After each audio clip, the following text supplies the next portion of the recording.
behold, Major George Picard!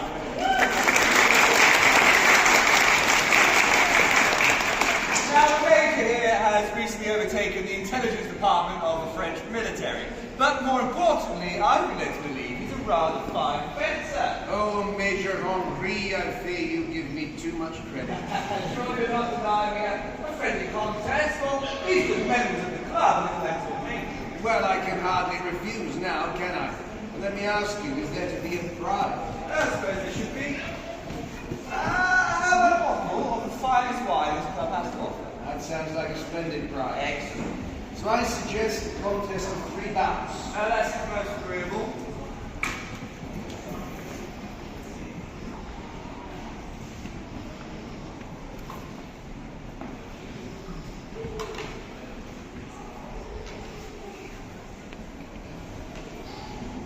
Hold up. Wait. Allez.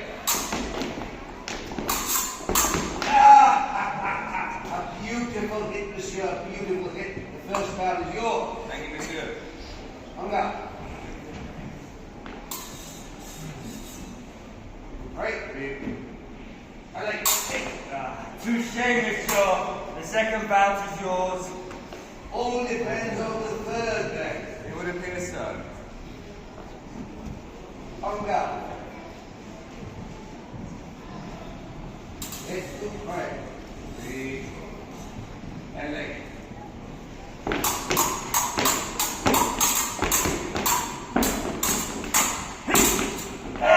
Touché, monsieur. Well struck. The contest is here. Round of applause.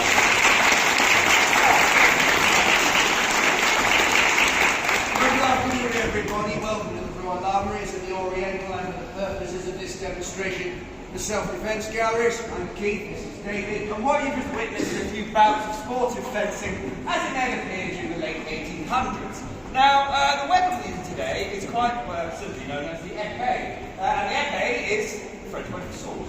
Although we do use the word épée in the modern English to refer to more specific sportive weapons such as modern fencing épée that Keith is demonstrating right now.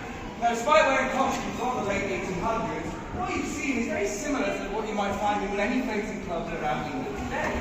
And épée fencing is relatively easy to learn because you can hit your opponent anywhere on the body.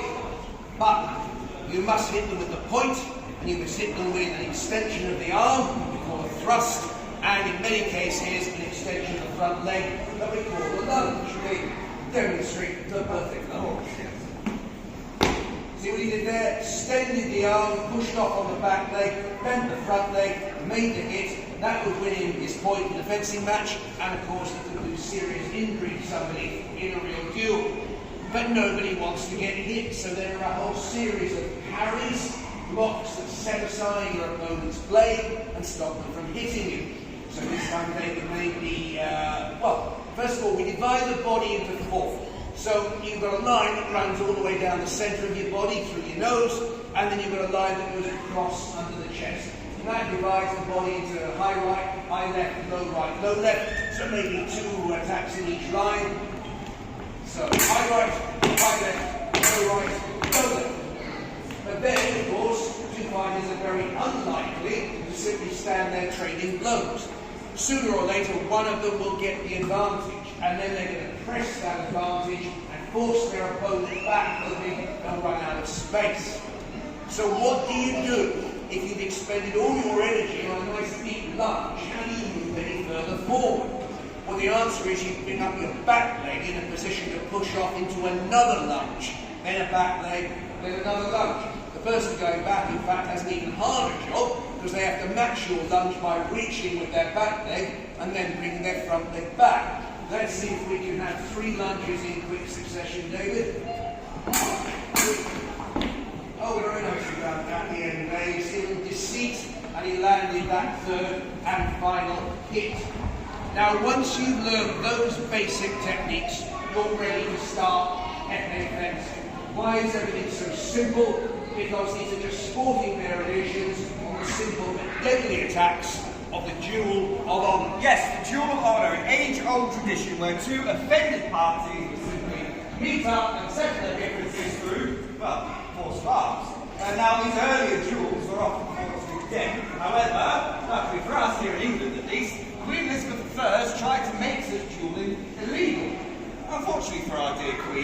proved too popular a practice, and people continued to duel one another well into the 20th century.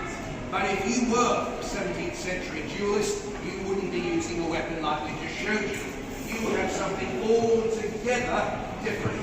So, this is a rapier, and as you can see, it's got a much longer blade, it's got a much stouter blade, and it is a deadly dueling weapon. Now, part of the problem in Elizabethan England, at least, was there was a fashion for extremely long rapiers at one time. Rapiers that could be as long as the sword and the dagger put together. And that's why then it has the dagger. Because the style of sword fighting grew up where you attacked with the sword, but you defended with the dagger. That takes us through the 1600s. As we move into the 1700s, a new weapon makes its appearance. The so-called small sword. And this is mainly because in the Elizabethan period, everybody wore very, very thick clothing. There were several layers of clothing. It was often stuffed with all sorts of things, cotton toe and horsehair and all sorts of stuff. And so you needed a stouter weapon to get through it. And there was still a sort of vestige of that European idea that a heavier blade is going to do the job.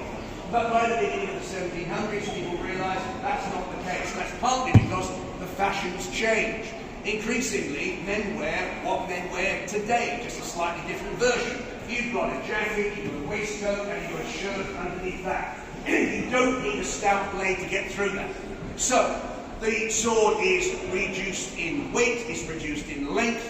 The blade style now has a rib on one side and a ground out fuller on the other, and these are called small swords because they are smaller than any other kind of sword that had been used previously. So now you don't need that dagger anymore, and you can do all your attacks and your parries with just the one hand. That takes us through the 1700s.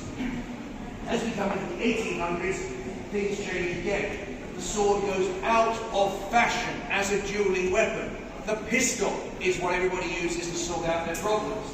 But this is exactly the time when countries all over Europe are legislating to try and get rid of dueling altogether. Well, no, except France, of course. What about France? In fact, the last duel of honour to happen in France happened as late as 1967. And if you don't believe me, you can go online, you can watch it. The whole thing was filmed. Now, these later duels, of course, were not fought to the death. They were fought to what is known as first blood.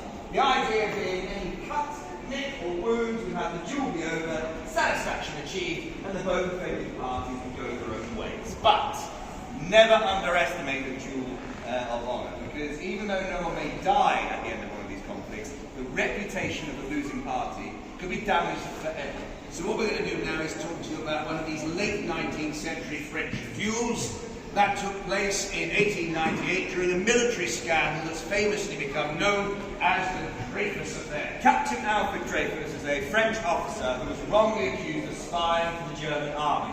He was found guilty of his crime, and in 1894 he'd be imprisoned for life in a penal colony known as Devil's Island. Devil's Island was a terrible place, but help was at hand. Because in 1896, that new head of military intelligence took over, Georges Picard, the character I played in the dueling match at the beginning, and Picard quickly became convinced that Dreyfus was not the guilty party, that another officer called Esterhazy was the real spy. He was going to have an awful lot of trouble proving it. Especially because during his investigations he'd come across a rather obstructive officer of the name Hubert Joseph Armouries. And he would publicly declare Picard quite simply as a liar. And Picard would demand a duel to first blood. Which Armouries accepts. Now, if we are to conduct this duel for you today, we are going to need our seconds.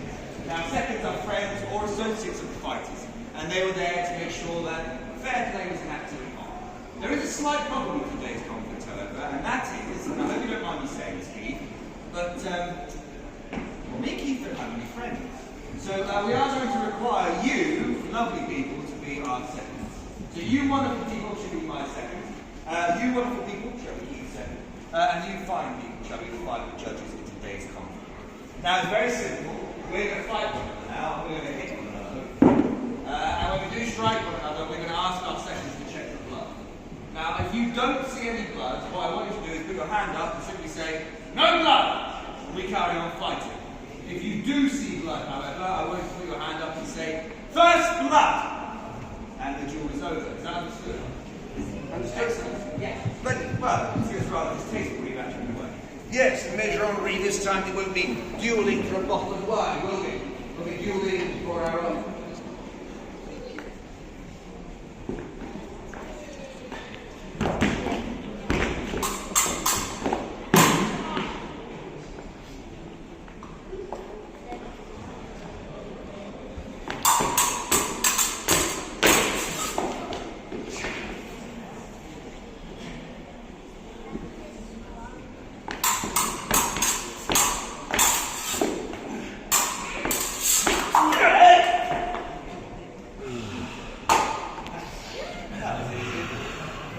Checking for blood.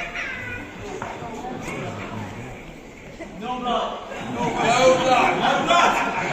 What's something wrong with my sword? No, it was just your technique.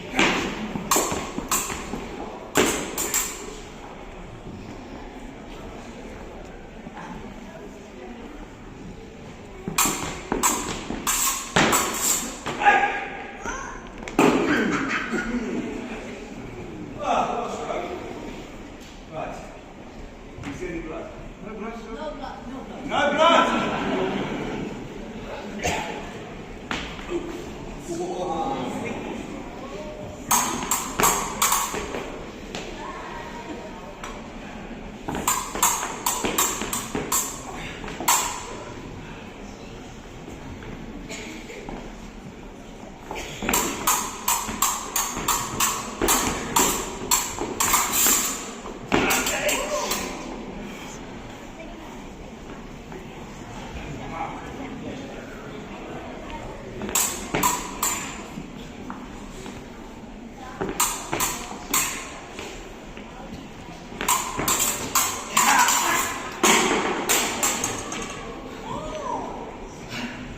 Well struck.